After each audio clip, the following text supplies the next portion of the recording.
nan dang chiam ha mom lung mali pos in nan kut kanin tlai chan ha thong hi kula li jing ni li jing lai thong chim na kan dak thok chang lai mai mun chabor kasi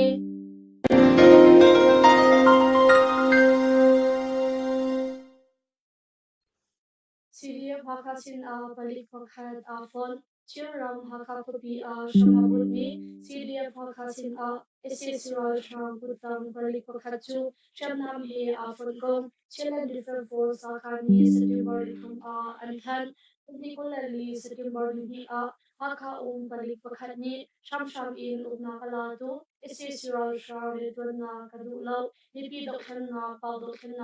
Kadal Velaitia Shamnam he CDF Pakistan CDM Atwa Ibantuk in CDF Pakistan CDM in Dokana Atwa Michu Lumbi in Kanchabhati Paisa Kadepin Ahom Hinak Mun Apantiam Drunbo Ganlapia CDF Pakani and Lap there Essential Sham Redunado in Bibi Dokana Pau Dokana CDM in Galadumi Bochu CDF Pakistan Bekai Popen Kasi ahum himna nan thatiam ron ho kanila ngalai tia chilan different force khani thong thani an lang tar chi talwan cha algot pulali ni zonga khan hakha kopi lam thon na ka omni esisura sham putang balik pakhat chu sham in no ngai nga kala tu esisura sham ron na adu lo cha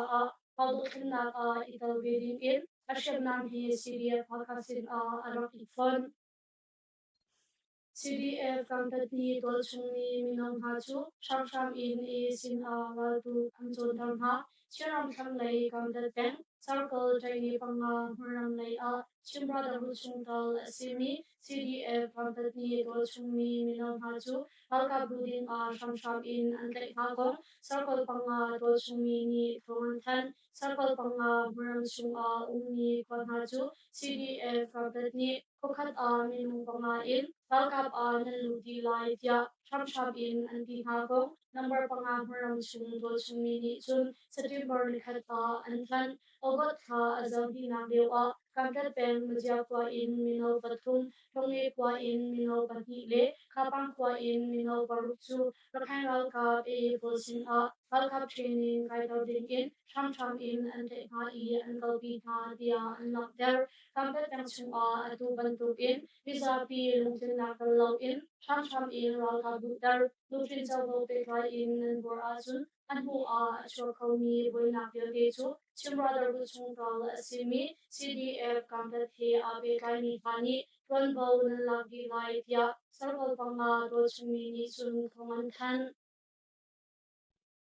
Mindat SCC ni chunglay in siyam chapchan, Chiram Kanglay Mindat Kopi Shamabu ni Kalaya Zadi Somsori Pali Battalion, SSURAL Shang Sakhan SSURAL Shang ni September Litum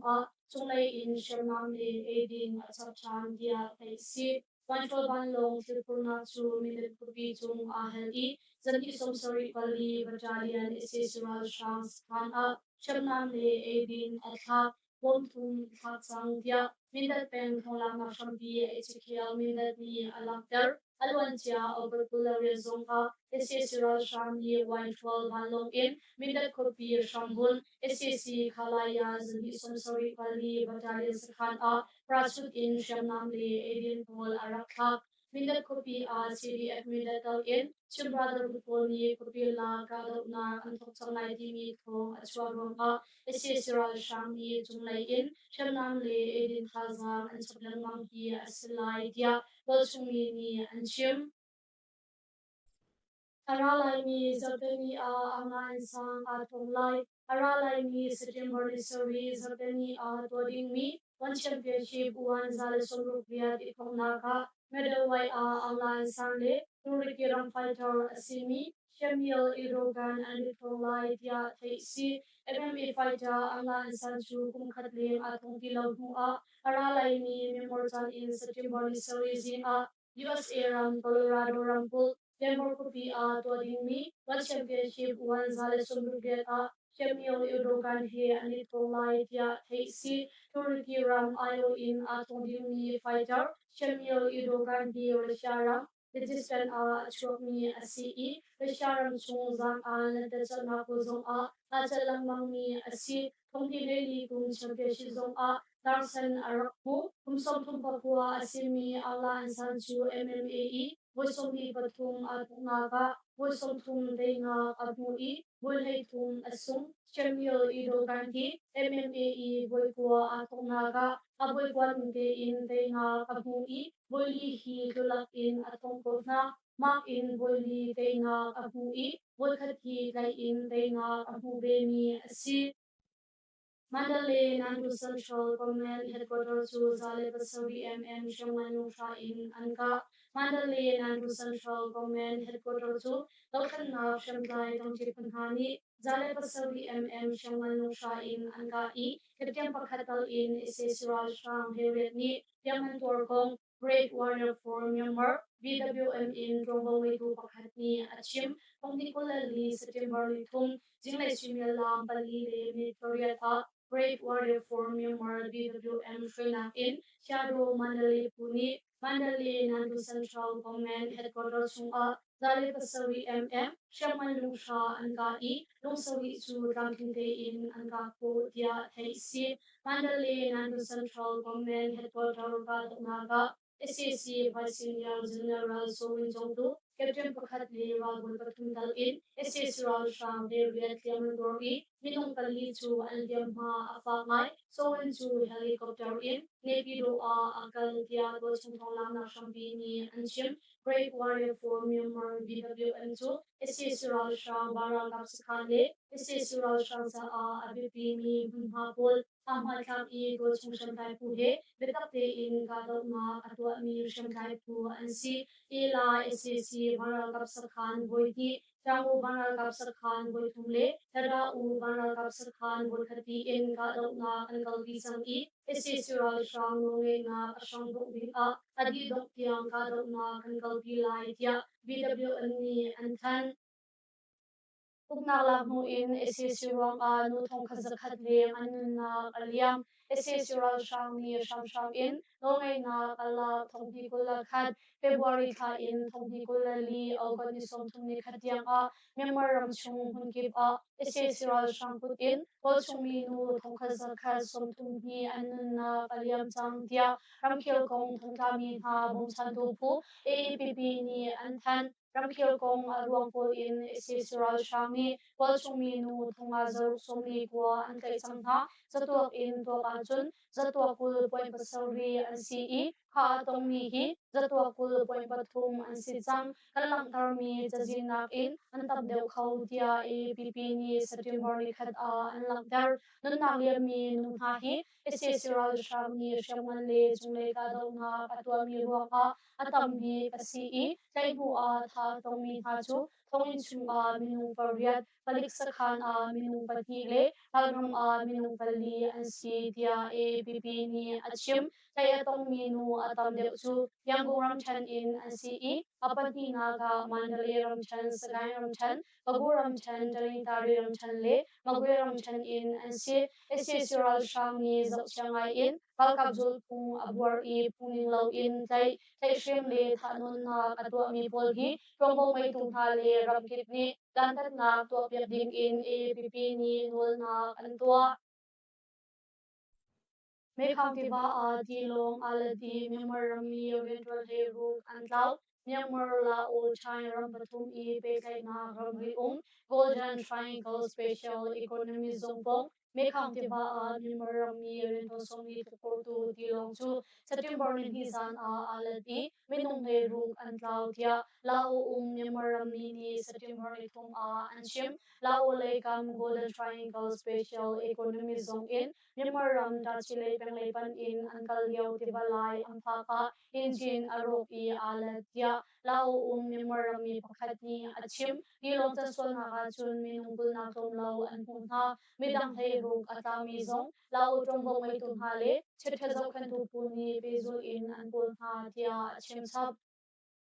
Tilong achit min ha hi la oram chung ko na ding her mi theory tamthing te in an nge wi lo cha la o in memoram ta chilei arak yor min ha an si dia do chung mi ni sun an chim Mangkukwa SSC ni chunglai in vohi tiang boman thak I wal chungmi palruk anun na aliam liam tuar antam sagaram chan chi chaim peng mangkukwa SSC ral shang ni chunglai in vohi tiang boman thak cha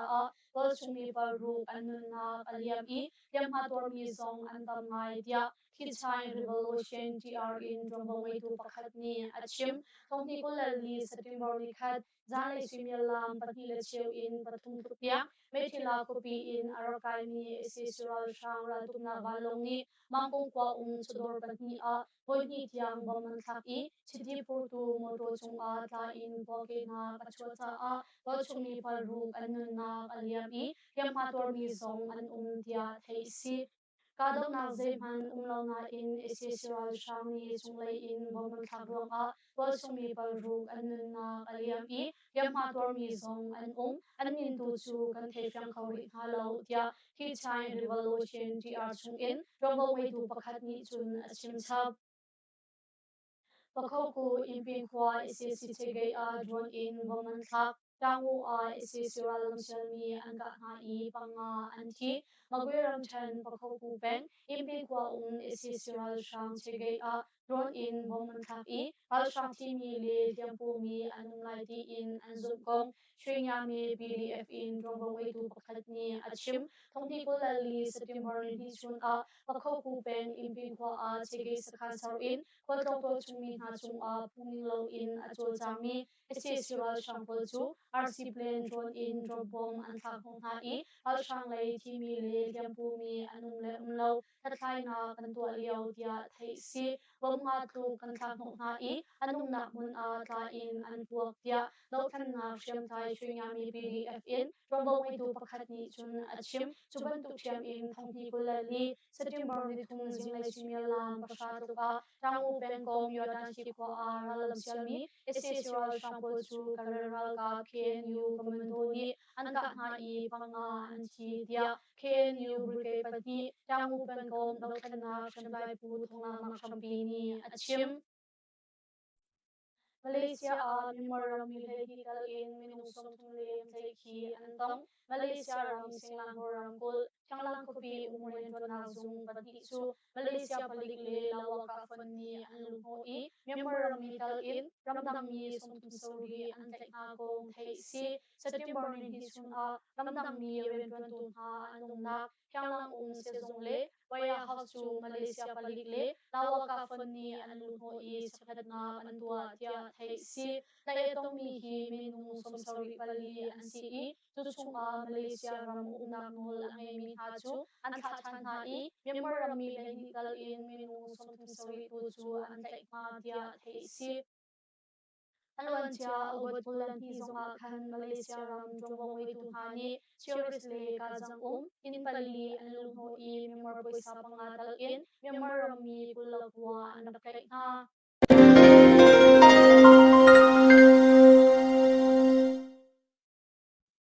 Tosi ka thong chim nak chu ma bial in kan doctor ri lai lungmali post tha zang akan pe tu nan di lak chung kan lom to lungmali post Facebook like follow le YouTube channel subscribe or kan to pep cheu ding in kan som ha